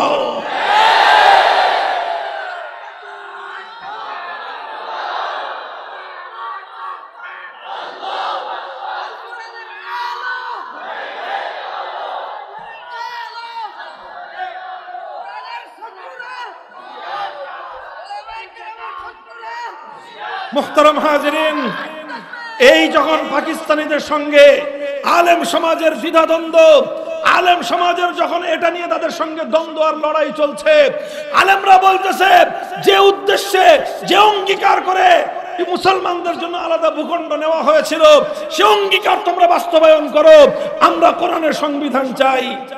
তারা বলতে থাকলো শিশু রাষ্ট্র, শিশু রাষ্ট্র, শিশু রাষ্ট্র। এই কথা যখন চূড়ান্ত পর্যায়ে চলে গেল, 1970 সালে একটা জাতীয় নির্বাচন আসলো। সেই জাতীয় নির্বাচনের সময় প্রথম এই এক রাজনৈতিক কৌশল নিল তখনকার এই বাংলাদেশের একজন নেতা শেখ মুজিবুর রহমান সাহেব। তিনি বললেন 1970-এর জাতীয় নির্বাচনের সময় ইশতেহার ঘোষণা করলেন, নির্বাচনী ম্যানিফেস্টো দিলেন, বললেন নৌকা মার্কায় ভোট দাও, যদি আমরা ক্ষমতায় যেতে পারি, নৌকা যদি ক্ষমতায় যেতে পারে, তাহলে এদেশে কোরআন সুন্নাহ বিরোধী কোনো আইন থাকবে না, কোরআন সুন্নাহ বিরোধী কোনো আইন থাকবে না। এই সর্বপ্রথম তিনি মেনে নিলেন যে এদেশে কোরআন সুন্নাহর বিরুদ্ধে কোনো আইন চলবে না। এই অঙ্গীকার করার পর এদেশের মানুষ গড়পড়তায় নৌকা মার্কায় মারল সিল। গড়পড়তায় মানুষ সবাই নৌকায় সিল মেরে বাক্স ভরে দিল। নির্বাচনে তিনি জিতে গেলেন। তিনি জিতলেন ঠিক, পশ্চিম পাকিস্তানের গাদ্দারেরা তারা বাংলাদেশের মুসলমানদের হাতে ক্ষমতা হস্তান্তর করলো না, বরং ক্ষমতা হস্তান্তর না করে 1971 সালের 25শে মার্চের ভয়াল রাতে তারা নিরস্ত্র বাঙালিদের উপর সশস্ত্র বর্বর হামলা চালালো। 26শে মার্চ বাংলার মানুষেরা তারা স্বাধীনতার যুদ্ধের জন্য ঝাঁপায়ে পড়লো। 9 মাসের রক্তক্ষয়ী মুক্তিযুদ্ধের মধ্য দিয়ে 1971-এর 16ই ডিসেম্বর বাংলাদেশ স্বাধীনতা অর্জন করলো। বাংলাদেশের স্বাধীনতা অর্জন করার কিছুদিন পরে শেখ মুজিবুর রহমান সাহেব এই পূর্ণ সময়টাতেই পাকিস্তানের জেলখানায় তিনি আপ্যায়িত হয়েছেন। জেলখানা থেকে মুক্ত হয়ে লন্ডনে গিয়েছেন। ভারতের ইন্দিরা গান্ধীর সঙ্গে সাক্ষাৎ করে, দেখা সাক্ষাৎ করে কথাবার্তা বলে তিনি যখন বাংলাদেশে আসবেন, তখন শ্রীমতী ইন্দিরা গান্ধী শেখ মুজিবুর রহমান সাহেবের মুজিব কোটের পকেটের মধ্যে একটা সিরকুট ধরায় দিলেন। আর সেই সিরকুটের মধ্যে লেখা থাকলো, তুমি যে দেশ গঠন করবা, তোমরা যেই দেশটা স্বাধীন করেছো, সেই দেশের সংবিধান কোরআন সুন্নাহর সংবিধান হবে না। তুমি 70 সালের নির্বাচনে জাতির সঙ্গে যে অঙ্গীকার করেছিলা, সে অঙ্গীকারের সঙ্গে তোমাকে গাদ্দারি করতে হবে, বিশ্বাসঘাতকতা করতে হবে। তুমি একটা সংবিধান তৈরি করবা, যেই সংবিধানের 4টি মূলনীতি হবে জাতীয়তাবাদ, ধর্মনিরপেক্ষতাবাদ, গণতন্ত্র আর সমাজতন্ত্র। কোরআন বিরোধী 4 মূলনীতির মাধ্যমে বাংলাদেশের সংবিধান তৈরি করবার জন্য একটা প্রেসক্রিপশন তার পকেটের মধ্যে ঢুকায় দিল। আর সেই প্রেসক্রিপশন নিয়ে শেখ মুজিবুর রহমান সাহেব বাংলাদেশে এসে জাতির সঙ্গে কৃত তার সেই অঙ্গীকার এবং ওয়াদার কথা ভুলে গিয়ে সর্বপ্রথম বাংলার 7 কোটি মানুষের সঙ্গে তিনি গাদ্দারি করে কোরআন সুন্নাহ বিরোধী কোনো আইন তৈরি না করবার সেই অঙ্গীকার থেকে তিনি সরে গিয়ে কোরআনের জায়গায় ইসলাম বিরোধী ধর্মনিরপেক্ষতা নামক কুফরি মতবাদ জাতির উপর চাপিয়ে দিলেন। মুহতারাম হাজিরিন, ধর্মনিরপেক্ষতাবাদ দিয়ে অনেক লম্বা কথা, এক আলোচনায় এত কিছু বলা যাবে না। পরিষ্কার মনে রাখবেন, ইসলামের কালেমা হলো ইবাদতের একমাত্র উপযুক্ত কে? ইসলামের কালেমা হলো আইন চলবে একমাত্র কার? ধর্মনিরপেক্ষ মতবাদের কালেমা হলো এই যে আইন করার ক্ষেত্রে আল্লাহর বিধানের দিকে লক্ষ্য রাখা যাবে না। ধর্মনিরপেক্ষতার মূল সূত্রই হলো রাষ্ট্র পরিচালনার ক্ষেত্রে কোরআন সুন্নাহর কোন নির্দেশনা মানা যাবে না। এটাই হলো ধর্মনিরপেক্ষতা। এই জন্য ধর্ম নিরপেক্ষতাকে অনেক একটা রাজনৈতিক মতবাদ হিসেবে আপনারা বুঝে থাকেন। যারা ধর্ম নিরপেক্ষতাকে, সেকুলারিজমকে শুধুমাত্র একটা রাজনৈতিক মতবাদ মনে করেন, মস্ত বড় ভুল। ধর্ম নিরপেক্ষতা কোনো রাজনৈতিক মতবাদ নয়, বরং ধর্ম নিরপেক্ষতা হলো এই পৃথিবীতে ইসলামের সঙ্গে সবচেয়ে বড় সাংঘর্ষিক একটা ভিন্ন ধর্মের নাম। যারা ইসলাম ধর্মের অনুসরণ করে তারা ধর্ম নিরপেক্ষ ধর্ম অনুসরণ করতে পারে না। যারা ইসলাম ধর্মের অনুসারী হয় তারা সেকুলার ধর্ম অনুসরণ করতে পারে না। কারণ ইসলাম বলে কোরআন আইনের সূত্র হবে, কোরআন সুন্নাহ। ধর্ম নিরপেক্ষতা বলে আইনের সঙ্গে কোরআন সুন্নাহর কোনো সম্পর্ক থাকতে পারবে না। বরং আমি তো বলি যে ধর্ম নিরপেক্ষ ধর্মটা, এই যে সেকুলার ধর্ম, এটা এক বিবেচনায় হিন্দু, বৌদ্ধ, ইহুদি, খ্রিস্টান ধর্মের চেয়েও ইসলামের জন্য আরো বেশি ভয়ঙ্কর। বলবেন কেন? কারণ হলো এই, একজন মানুষ যদি হিন্দু হয় সবাই বুঝে যে ও মুসলমান না।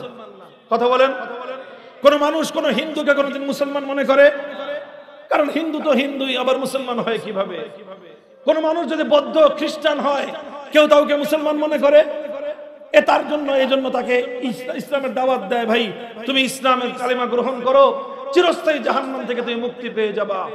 এই জন্য একজন মানুষ একসাথে হিন্দু আর মুসলিম হতে পারে না, একজন মানুষ একসাথে খ্রিস্টান আর মুসলমান হতে পারে না, একজন মানুষ একই সঙ্গে বৌদ্ধ, ইহুদি আর মুসলমান হতে পারে না।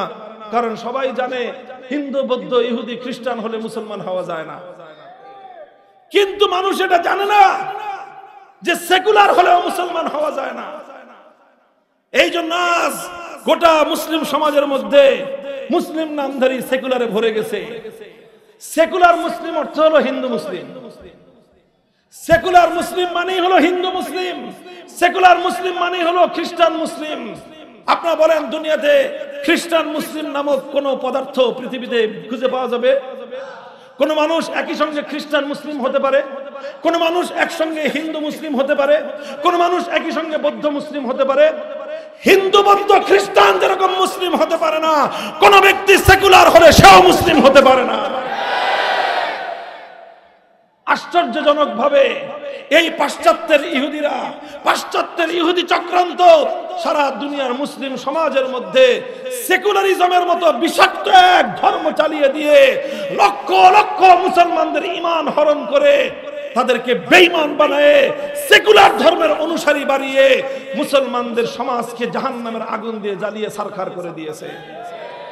আমি বলেছিলাম, সেই যে 70 সালের নির্বাচনের সময় শেখ মুজিবুর রহমান সাহেবের অঙ্গীকার ছিল কোরআন সুন্নাহ বিরোধী কোনো আইন তৈরি করা হবে না।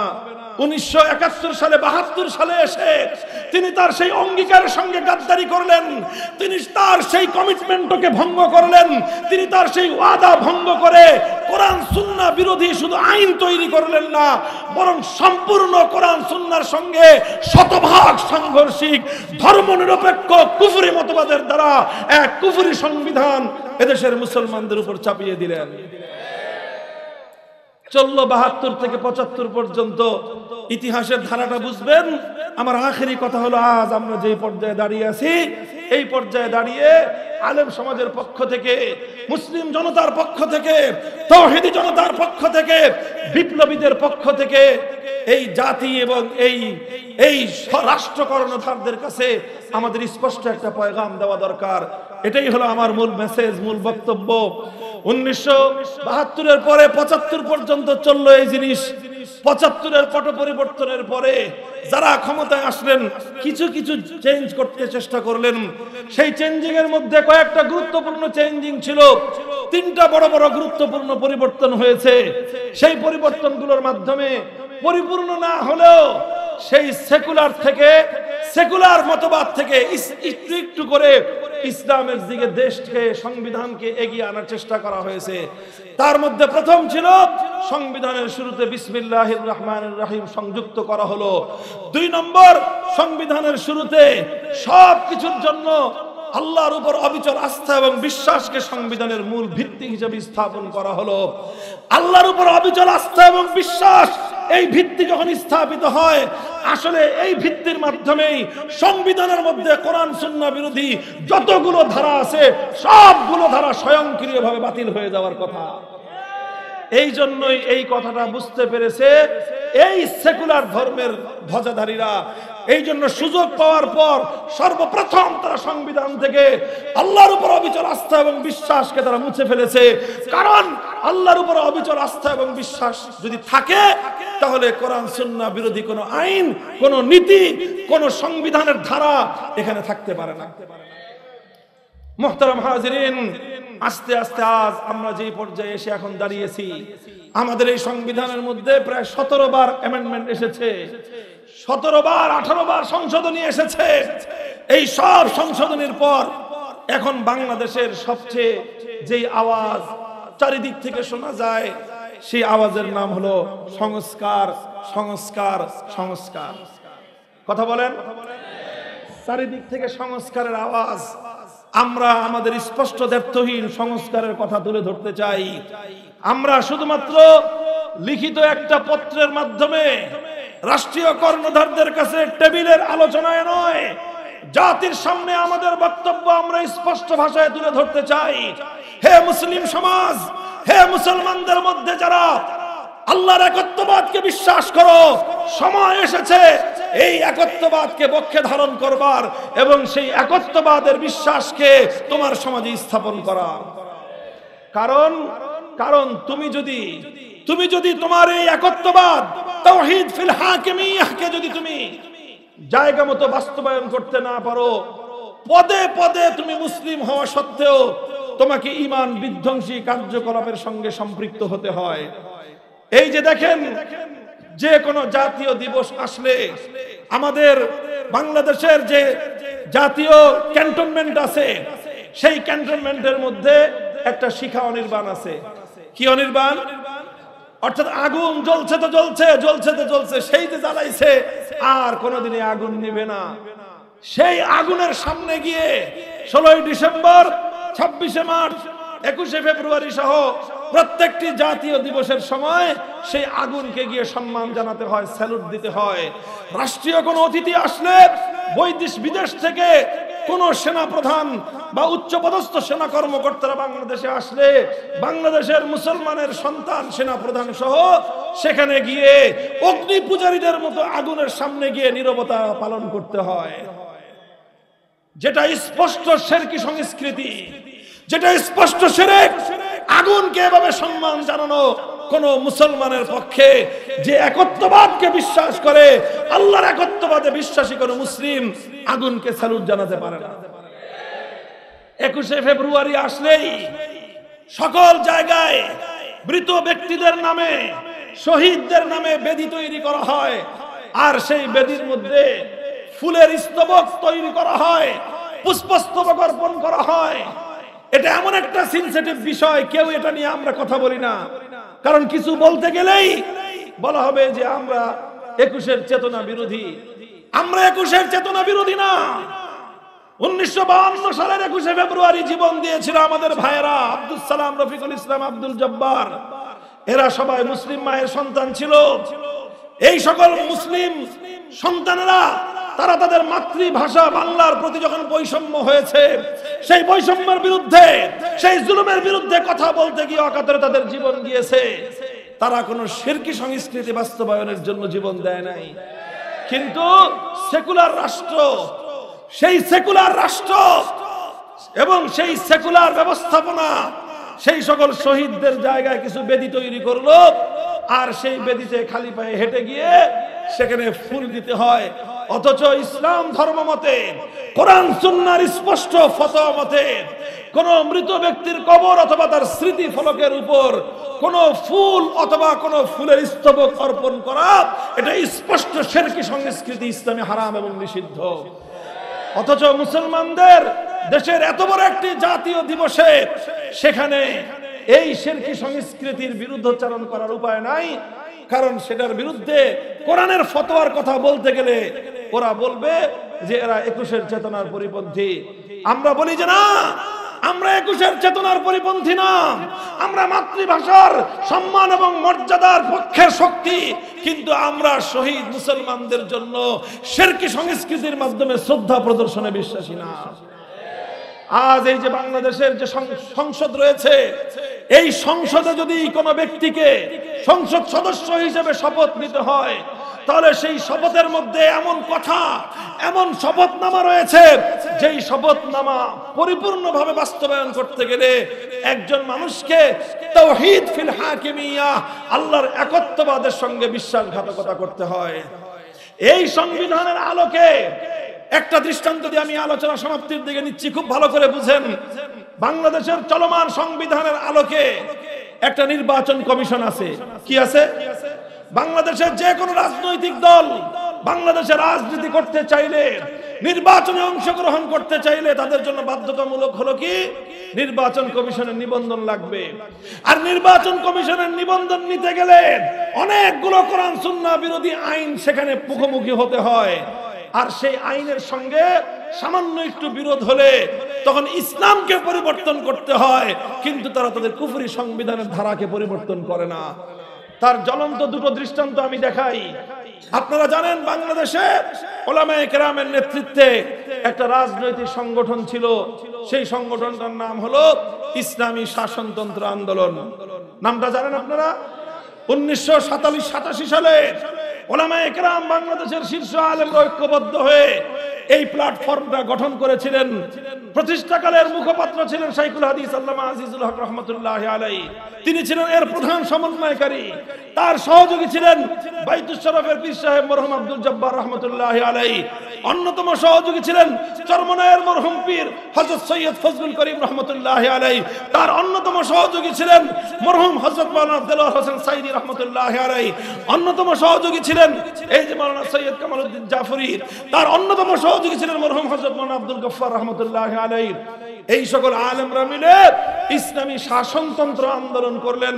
অর্থাৎ তারা দাবি জানালেন যে আমরা একটা আন্দোলন করতে চাই, যে আন্দোলন হলো কুফরি সংবিধান পরিবর্তন করে, কুফরি শাসনতন্ত্র পরিবর্তন করে ইসলামী শাসনতন্ত্র বাস্তবায়ন করব। কিন্তু অভিশপ্ত এই নির্বাচন কমিশন যখন তারা রাজনৈতিক নিবন্ধনের জন্য গেলেন, ইসলামী শাসনতন্ত্র আন্দোলনের লোকদেরকে বলে দিলেন যে ইসলামী শাসনতন্ত্রের নাম নিয়ে বাংলাদেশে কোনো রাজনৈতিক দল গঠন করা যাবে না। কেন গঠন করা যাবে না? ইসলামী শাসনতন্ত্র এই শব্দ বাংলাদেশের সংবিধানের সঙ্গে সাংঘর্ষিক। কেননা বাংলাদেশের সংবিধান হলো কুফরি শাসনতন্ত্র। আপনারা চান ইসলামী শাসনতন্ত্র করতে। যতদিন পর্যন্ত কুফরি শাসনতন্ত্র, কুফরি সংবিধান থাকবে, ততদিন বাংলাদেশে ইসলামী শাসনতন্ত্র নামে অনুমোদন চলবে না। বাধ্য হলেন তারা নাম পরিবর্তন করে শাসনতন্ত্র শব্দ বাদ দিতে হলো। এটা এ জাতির জন্য চরম দুঃখজনক একটা ইতিহাস। এর চেয়েও দুঃখজনক আরেকটি ইতিহাস বলি। অনেক ইখতিলাফ এবং মতপার্থক্যের জায়গা আছে, আমি মতপার্থক্যের জায়গায় যাচ্ছি না। বাংলাদেশে একটা অনেক বড় রাজনৈতিক এবং ইসলামী সংগঠন আছে, নাম হলো বাংলাদেশ জামাতে ইসলামী। জানেন? এই বাংলাদেশ জামাতে ইসলামীর নিবন্ধন হাইকোর্ট থেকে বাতিল করা হয়েছে। হাইকোর্ট বলেছে তাদের নিবন্ধন বাতিল, তারা নিষিদ্ধ। কেন বাতিল করেছে হাইকোর্ট? তারা মাওলানা মওদুদী সাহেবের অনুসরণ করে এই জন্য? তারা সাহাবায়ে কেরামকে মেয়ারে হক মানে না এই জন্য? তাদের সঙ্গে উলামায়ে কেরামের কিছু বিষয়ে মতপার্থক্য আছে এই জন্য? না, উলামায়ে কেরাম বুঝো, বাংলার মুসলমান হৃদয়ে তোমাদের রক্তক্ষরণ হয় না, তোমরা এখনো হাসো, অথচ তোমার বাংলাদেশের ইতিহাস, তোমার বাংলাদেশের এই মর্মান্তিক ঘটনা তোমরা কেউ পর্যবেক্ষণ করো না। হাইকোর্ট বলেছে বাংলাদেশ জামাতে ইসলামের সংবিধানের মধ্যে, গঠনতন্ত্রের মধ্যে একটা কথা বলা হয়েছে, সেটা হলো আল্লাহর সার্বভৌমত্বের কথা। সুতরাং যেখানে তারা আল্লাহর সার্বভৌমত্বের কথা বলল, বাংলাদেশের সংবিধান আল্লাহর সার্বভৌমত্বকে বিশ্বাস করে না। এই জন্য হাইকোর্ট বাংলাদেশ জামাতে ইসলামের নিবন্ধন বাতিল করেছিল। মুহতারাম হাজিরিন, আমরা অনেকে তখন বগল বাজাইছি, মনে করছি জামাতে ইসলাম বন্ধ হয়েছে, ভালো হয়েছে। জামাতে ইসলাম বন্ধ হওয়া নিয়ে আমার কোনো প্রসঙ্গ না, কিন্তু কথা হলো বন্ধটা হলো কি জন্য? বন্ধ হয়েছে আল্লাহর সার্বভৌমত্বের কথা বলার অপরাধে। ও মুসলমান, কোন দেশে বসবাস করো, যেই দেশে আল্লাহর কোরআনের আইন বাস্তবায়নের জন্য রক্ত দিয়েছিল তোমার পূর্বপুরুষরা, যে দেশে আল্লাহর আইন বাস্তবায়নের জন্য রক্ত দিয়েছিল তিতুমিররা, যে দেশে আল্লাহর আইন বাস্তবায়নের জন্য রক্ত দিয়েছিল শরীয়তুল্লাহরা, যে দেশে আল্লাহর আইন বাস্তবায়ন করার জন্য রক্ত দিয়েছিল মুসলমানদের বীর শহীদরা, সেই রক্তের সঙ্গে গাদ্দারি করে আজ মুসলমানদের বুকের উপর কুফরি সংবিধান চাপিয়ে দেওয়া হয়েছে। মুসলমানদের উচিত ঐক্যবদ্ধভাবে লড়াই করে রক্ত দিয়ে শাহাদাতের মাধ্যমে কুফরি সংবিধান বঙ্গোপসাগরে ভাসিয়ে দেওয়া।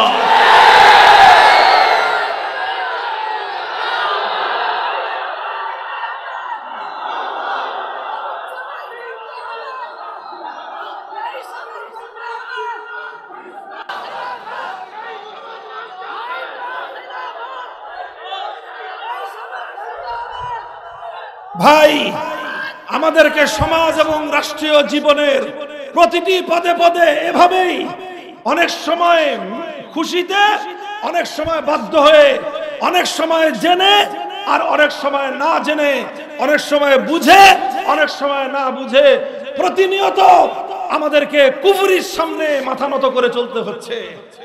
আজ বাংলাদেশে যদি কোনো একজন ব্যক্তি মন্ত্রী হয়, যত বড় হাজি গাজী আলেম হন, মন্ত্রী হলে আপনাকে স্মৃতিসৌধে যেতে হবে। আপনি বীর শহীদদেরকে শ্রদ্ধা জানান, কোনো আপত্তি নাই, এটা শহীদদেরকে শ্রদ্ধা জানানো ইসলামের আদর্শ। শহীদদের প্রতি শ্রদ্ধা জ্ঞাপন করা, শহীদদের স্মৃতিকে আমলিন করে রাখা, শহীদদের স্মৃতিকে চিরজাগরুক করে রাখা, এটা আল্লাহর কোরআনের আদর্শ। কোরআন ইসলামী আদর্শ শিক্ষা দিয়েছে, যখন তোমাদের মধ্যে কেউ শহীদ হবে তখন সেই শহীদের কীর্তি গাথা নিয়ে তোমরা আলোচনা করো। হাদিসের পাতায় পাতায় পাবেন আল্লাহর পয়গম্বরের সামনে সাহাবায়ে কেরাম তাদের পূর্বপুরুষ যারা আল্লাহর দ্বীনের জন্য জীবন দিয়েছে তাদের কীর্তি গাথা আলোচনা করতেন। আল্লাহর নবী আবেগ নিয়ে সেই কীর্তি গাথা শুনতেন। কোরআনে পাকের মধ্যে সূরা কাহফ রয়েছে, 6 জন যুবক আল্লাহর জন্য জীবনকে উৎসর্গ করেছিলেন। আল্লাহ বলেছেন, ইতিহাস আলোচনা করেছেন, সেই 6 যুবকের আল্লাহর জন্য আত্মোৎসর্গকে চিরস্মরণীয় করে রাখার জন্য সেখানে মসজিদ নির্মাণ করো, স্মৃতিসৌধ নির্মাণ করতে বলেন নাই, সেই স্মৃতিসৌধের সামনে ফুল দিতে বলেন নাই। মুহতারাম হাজিরিন, কথাগুলো শুনে অনেকে ভয় পেতেছেন হয়তো যে হুজুর কোথায় হাত দিতেছে। হ্যাঁ, হাত মূল জায়গায় দিতে হবে, কলিজার মধ্যে হাত দেওয়া ছাড়া মুক্তির কোনো উপায় নাই। কুফরি হৃদপিণ্ড ধরে টান দিতে হবে, কুফরি রাষ্ট্রযন্ত্রের সকল আখড়া ভেঙে গুড়িয়ে দিতে হবে। আল্লাহর জমিনে আল্লাহর কোরআনের সংবিধান বাস্তবায়নের জন্য যুদ্ধের প্রস্তুতি নিতে হবে।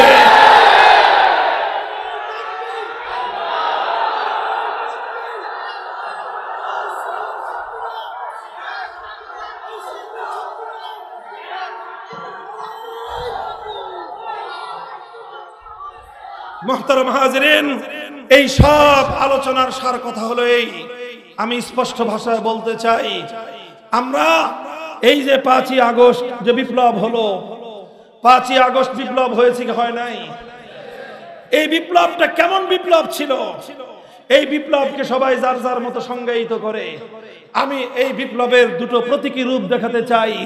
এই বিপ্লবের বৈশিষ্ট্য দুটো আইকনের মাধ্যমে, দুটো প্রতীকী চিত্রের মাধ্যমে আগস্ট বিপ্লবের স্বরূপ জাতির সামনে বিশ্ব দরবারে উদ্ভাসিত হয়ে উঠবে।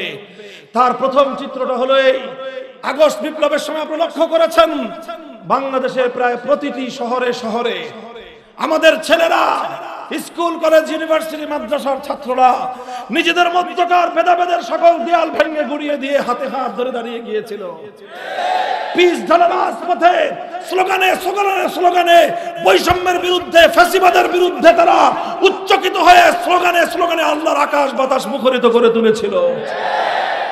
বুলেটের মুখে আবু সাঈদরা বুক পেতে দিয়েছিল, রক্ত দিয়েছে, শাহাদাত বরণ করেছে, জীবন দিয়েছে, ভীরু কাপুরুষের মতো রাজপথ ছেড়ে দেয় নাই।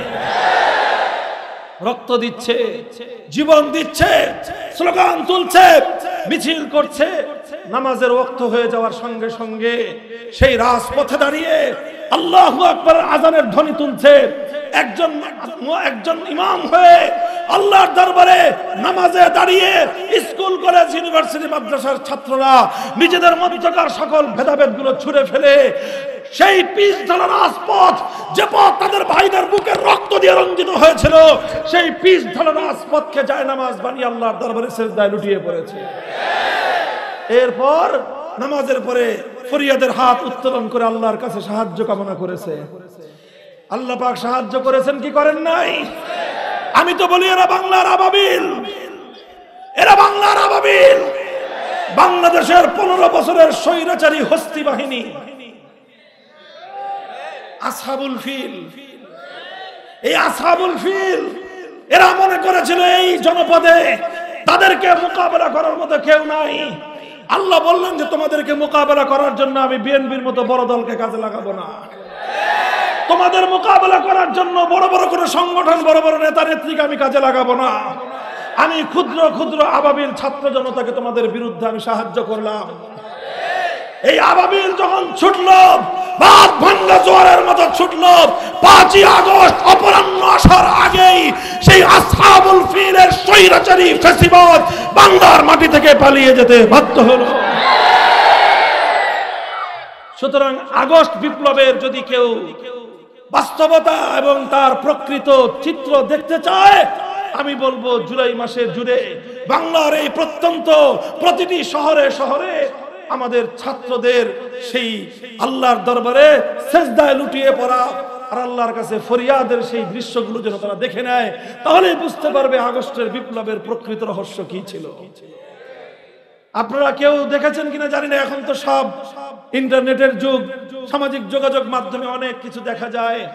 যখন এই গণভবন, যেই গণভবন থেকে ফ্যাসিবাদ বিদায় হয়েছে, সেখানে বাংলাদেশের বহু মানুষ, নারী পুরুষ, তারা সেখানে বিজয় উদযাপন করার জন্য, ফ্যাসিবাদের পতনের সাক্ষী হওয়ার জন্য সেখানে অনেকে গিয়েছে। সেখানকার অনেক দৃশ্য সামাজিক যোগাযোগ মাধ্যমে এটা কি বলে ভাইরাল হয়েছে, ব্যাপক প্রচারিত হয়েছে। একটা দৃশ্য আপনাদের চোখে পড়েছে কিনা, সেখানে আমাদের একটা বোর্ড, হয়তো কোনো কলেজের হবে অথবা ইউনিভার্সিটির হবে, পরিপূর্ণ হিজাব কিভাবে করতে হয় সেটাও সে জানে না। হিজাব পরিহিত, কিন্তু তার মাথার কিছু চুল বেরিয়ে আছে, হিজাব করতে জানে না। কিন্তু সে কিভাবে আল্লাহর দরবারে সিজদা করছে, আর সিজদা থেকে উত্তর মাথা উঠিয়ে কিভাবে দুহাত তুলে খোদার কাছে আনন্দের অশ্রু তার বুক ভেসে যাচ্ছে, সে বারবার শুধু আল্লাহকে চিৎকার করে ডাকছে। সে এক দৃশ্য বলে দেয়, আগস্টের বিপ্লব ছিল আল্লাহর জমিনে আল্লাহর কোরআন বাস্তবায়নের বিপ্লব।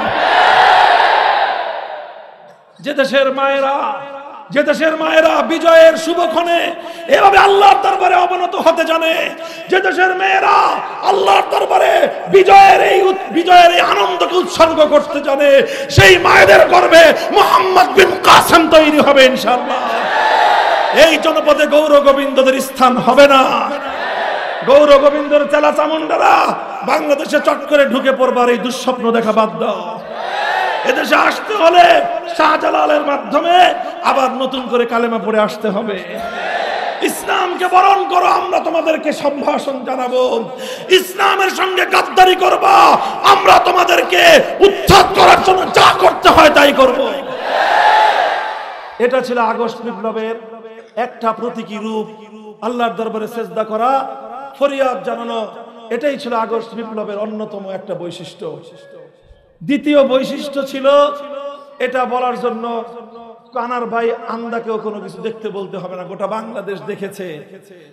আগস্টের 5 তারিখ দুপুর থেকে নিয়ে জোহরের ওয়াক্ত থেকে নিয়ে শুরু করে আসর পর্যন্ত বাংলাদেশে একটা কাজ ঘটেছে, একটা কাজ ঘটেছে।